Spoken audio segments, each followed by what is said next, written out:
ఇందస్ water treaty Sindhu నదీ జలాల ఒప్పందాన్ని భారతదేశం రీసెంట్గా పెహల్గామ్ టెర్రర్ అటాక్ తర్వాత ఎబెయిన్స్లో పెట్టింది.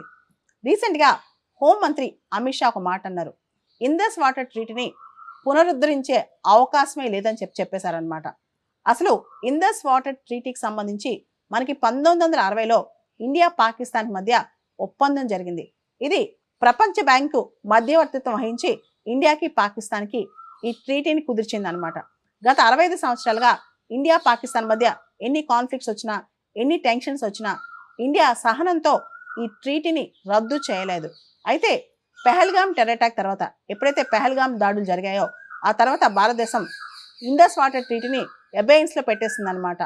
ఇక్కడ పాకిస్తాన్ వెంటనే ఇది యాక్ట్ ఆఫ్ వార్ అని చెప్పి యూనిలేటరల్గా మీరు ఎలా ఎబెయిన్స్లో పెడతారని చెప్పి అడుగుతుంది.